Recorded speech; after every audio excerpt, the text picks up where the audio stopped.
ಈ ಕಷ್ಟ ನಿಜ ಯಾವೊಂದು ಹೆಣ್ಮಗಳಿಗೂ ಬರೋದು ಬೇಡ, ಯಾವ ತಾಯಿಗೂ ಬರೋದು ಬೇಡ.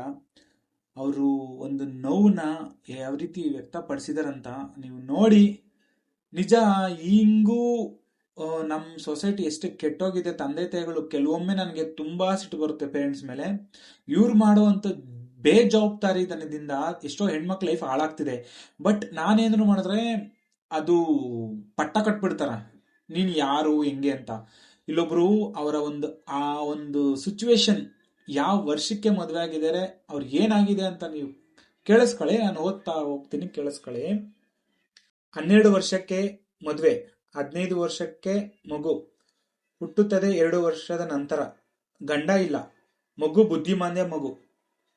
ಸಾಯಣ ಅಂದರೆ ನನ್ನ ಬಿಟ್ಟರೆ ಬೇರೆ ಯಾರು ಮಗುವಿನ ಜವಾಬ್ದಾರಿ ಅಂದ್ರೆ, ಯಾವ ಮಗುಗೆ ಸಾಯಣ ಅಂದ್ರೆ ಜವಾಬ್ದಾರಿ ಇರಲ್ಲ, ಖಂಡಿತ ಯಾರಿಗೂ ಇಲ್ಲ. ಮಗು ಜವಾಬ್ದಾರಿ ಯಾರಿಗೂ ಇಲ್ಲ. ಸಾಯಲು ಆಗಲ್ಲ, ಬದುಕಲು ಮನಸ್ಸಾಗಲ್ಲ, ಖಂಡಿತ ಹಿಂಸೆ ಹೇಳೋಕ್ಕೂ ಆಗಲ್ಲ. ಈ ತರ ವಿಡಿಯೋ ನೋಡುವಾಗ ಹೇಳ್ಕೋಬೇಕು ಅನ್ಸುತ್ತೆ.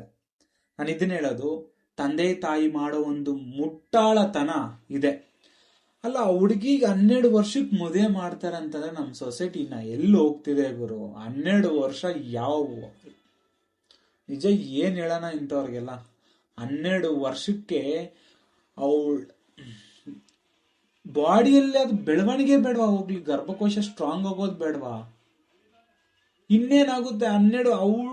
12 ವರ್ಷಕ್ಕೆ ತನ್ನ ದೇಹ ರೆಡಿ ಆಗಿರೋದಿಲ್ಲ. ಆ ಒಂದು ದೇಹಕ್ಕೆ ಇನ್ನೊಂದು ಮಗು ಮಾಡೋರು, ಮಾಡ್ಕೊಳ್ಳೋರು, ವಾ ವಾ ವಾ ವಾ ವಾ, ಇವರೆಲ್ಲ ನಮ್ಮ ಸೋ ಕಾಲ್ಡ್. ನಾನೇನಾದ್ರೂ ಜಾಸ್ತಿ ಮಾತಾಡಿದ್ರೆ ನಾನು ದೇಶದ್ರೋಹ ಹೇಳ್ಬಿಡ್ತೀನಿ. I am sorry. ನೀವೇನಾದ್ರೂ ಇನ್ನೂ ಏನಾದ್ರೂ ನನ್ನ ಕಡೆಯಿಂದ ಸಹಾಯ ಮಾಡಿದ್ರೆ ಖಂಡಿತ ನನಗೆ ಪರ್ಸನಲ್ DM ಮಾಡಿ. ನನ್ನ ಕೈಲಾಗಿ ಸಹಾಯ ನಾನು ಮಾಡ್ತೀನಿ. Thank you.